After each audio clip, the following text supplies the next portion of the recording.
Hi, welcome back to Popula Dabba. Add some spice to your food. This is Sirisha. ఈరోజు recipe కట్టె pongal. So ఈ పొంగల్ని ఎలా prepare చేయాలో చూద్దాం. ఈ పొంగల్ రెసిపీలో మనకు స్వీట్ హాట్ రెండు ఉంటాయి. నేను ఈరోజు అయితే హాట్ అంటే కారం పొంగల్ ప్రిపేర్ చేస్తున్నాను. సో స్వీట్ పొంగల్ అనేది మరొక వీడియోలో మీతో షేర్ చేసుకుంటాను. సో ఈ పొంగల్ రెసిపీని నేను వినాయకుడి నైవేద్యం కోసం ప్రిపేర్ చేస్తున్నాను. మనం అమ్మవారి నైవేద్యము, సో దేవుళ్ళకి నైవేద్యం కోసం ఈ రెసిపీని ప్రిపేర్ చేసుకోవచ్చు. సో ఇది ఎలా ప్రిపేర్ చేయాలో చూద్దాం. సో దీనికోసం నేను దొడ్డు బియ్యం తీసుకున్నాను, రేషన్ బియ్యము 1 కప్పు తీసుకున్నాను. సో ఇవి నీట్గా 2 టైమ్స్ వాటర్ వేసి కడిగి పెట్టుకోవాలి. సో నార్మల్గా సన్న బియ్యం కూడా యూజ్ చేయొచ్చు, బట్ ఏంటంటే దొడ్డు బియ్యంతో పొంగల్ ప్రిపేర్ చేసినట్లయితే చాలా బాగా వస్తుంది. సో ఇలా మనము ఒక ½ అన్ అవర్ బియ్యాన్ని నానబెట్టుకోవాలి. సో నెక్స్ట్ అదే సేమ్ క్వాంటిటీ పెసరపప్పు తీసుకోవాలి. సో పెసరపప్పుని కొంచెం డ్రై రోస్ట్ చేయాలి. సో మీడియం ఫ్లేమ్లో మనము పెసరపప్పుని ఇలా డ్రై రోస్ట్ చేసుకోవాలి. కొంచెం బ్రౌన్ కలర్ వచ్చే వరకు వేయించుకుంటే సరిపోతుంది. సో ఆయిల్ వేయకూడదు, ఓన్లీ డ్రై రోస్ట్ మాత్రమే చేసుకోవాలి. బియ్యం పెసరపప్పుని 2 ఈక్వల్ క్వాంటిటీస్లోనే తీసుకోవాలి. సో మనం ఆల్రెడీ బియ్యంని ½ అన్ అవర్ నానబెట్టి పక్కన పెట్టుకున్నాం కదా. సో ఇక్కడ పప్పు కూడా మనకి ఆల్మోస్ట్ రోస్ట్ అయిపోయింది. సో ఇలా కొంచెం రోస్ట్ అయిన తర్వాత నెక్స్ట్ ఈ పెసరపప్పు పొంగల్ ప్రిపరేషన్ కోసం నేను కుక్కర్ తీసుకున్నాను. సో పప్పు కుక్కర్లో పెసరపప్పు అండ్ బియ్యం రెండింటిని కూడా యాడ్ చేసి ఉడకబెడుతున్నాను. సో నార్మల్గా డైరెక్ట్గా కుక్కర్ లేకుండా కూడా మనం ఉడకబెట్టుకోవచ్చు, కొంచెం ఎక్కువ టైం పడుతుంది. సో ఇక్కడ నేను 1 కప్పుకి 3 టైమ్స్ ఎక్కువ వాటర్ తీసుకుంటున్నాను. నార్మల్గా అయితే మనం 1 కప్పు బియ్యంకి 2 కప్స్ వాటర్ వేసుకుంటాం కదా, ఇక్కడ 3 కప్స్ వాటర్ వేసుకోవాలి. సో టోటల్ 2 కప్స్కి పెసరపప్పు బియ్యంకి నేను 6 కప్స్ వాటర్ వేసుకొని ఒక 2 విజిల్స్ వచ్చే వరకు కుక్ చేసుకున్నాను. సో ఎక్కువ విజిల్స్ పెట్టినట్లయితే మనకి బియ్యము పెసరపప్పు కంప్లీట్గా మెత్తగా అయిపోతుంది. సో అందుకని 2 విజిల్స్ సరిపోతాయి. సో 2 విజిల్స్ వచ్చిన తర్వాత మనకి ఇలా పప్పు బియ్యం 2 కూడా బాగా ఉడికిపోయాయి. సో ఇలా ఉడికిన తర్వాత మనం దీన్ని పోపు పెట్టుకుంటే మనకి రెసిపీ అనేది ప్రిపేర్ అయిపోతుంది. సో దీనికోసం నేను నెయ్యి తీసుకుంటున్నాను. సో ఈ పొంగల్ ప్రిపరేషన్లో నెయ్యి వేసుకుంటేనే ఆ టేస్ట్ చాలా బాగుంటుంది, మంచి ఫ్లేవర్ అనేది వస్తుంది. నెయ్యి ఇలా కొంచెం వేడైన తర్వాత 1 టేబుల్ స్పూన్ ఆవాలు, అలాగే 1 టేబుల్ స్పూన్ జీలకర్ర అండ్ 1 టేబుల్ స్పూన్ మిరియాలు అనేవి మస్ట్ అండి, కంపల్సరీ యూజ్ చేయాలి పొంగల్లో. సో ఇవన్నీ కొంచెం ఫ్రై అయ్యే వరకు లో ఫ్లేమ్లో ఫ్రై చేసుకోవాలి. నెక్స్ట్ ఒక 2 పచ్చిమిర్చిని కట్ చేసి యాడ్ చేస్తున్నాను. సో ఇవి కూడా కొంచెం ఫ్రై అయ్యే వరకు ఫ్రై చేసుకోవాలి.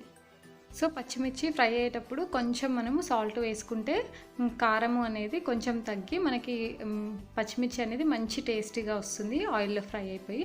సో నెక్స్ట్ ఒక 2 ఎండుమిర్చి కూడా నేను యాడ్ చేస్తున్నాను. సో ఇది కూడా కొంచెం ఫ్రై చేసుకోవాలి.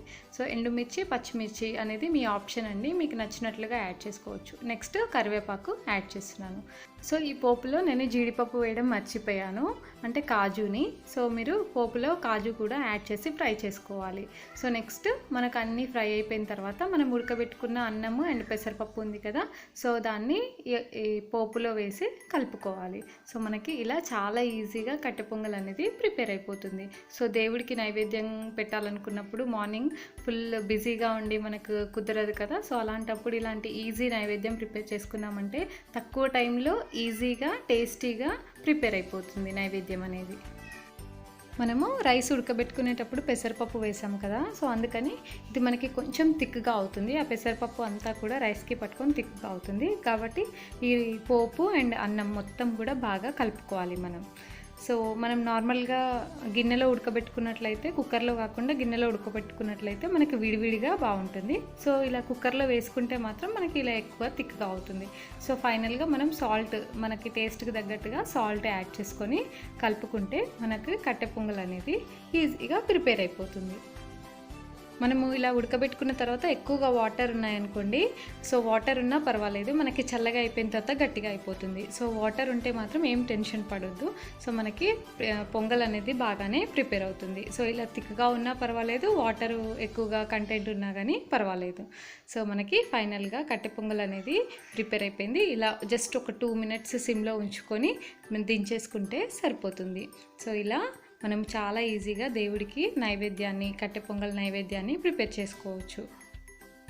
నేనైతే ఈ నైవేద్యము వినాయకుడి కోసం ప్రిపేర్ చేశాను. సో వినాయకుడిని మేము ఒక 3 డేస్ ఇంట్లో పెట్టుకుంటామన్నమాట. సో అందుకని 3 డేస్ డిఫరెంట్ నైవేద్యాలు ప్రిపేర్ చేసి పెట్టాలి కదా. సో అందులో ఒక టైము నేను ఈ కట్టె పొంగల్ని ప్రిపేర్ చేశాను. సో ఇక్కడ నేను దేవుడికి నైవేద్యాన్ని అయితే పెట్టేస్తున్నాను.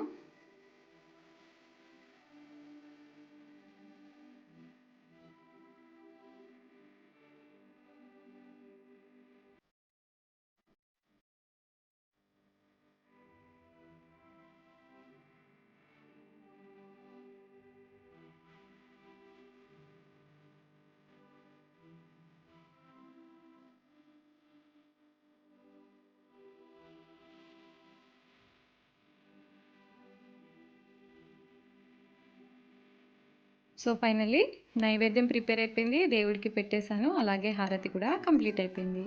సో ఇదండి ఈరోజు రెసిపీ. సో నేను చేసిన ఈ నైవేద్యం రెసిపీ మీకు నచ్చినట్లయితే మీరు వినాయకుడికి లేదా ఏ దేవుడి కోసమైనా ప్రిపేర్ చేయండి. సో మీకు ఎలా వచ్చిందో నాకు కామెంట్ బాక్స్లో షేర్ చేయండి. ఇలాంటి హెల్తీ అండ్ న్యూ రెసిపీస్ కోసం పోపుల డబ్బాని సబ్స్క్రైబ్ చేయండి, లైక్ చేయండి, షేర్ చేయండి, కామెంట్ చేయండి. Thanks for watching. This is Shirisha with Popula Dabba. Add some spice to your food.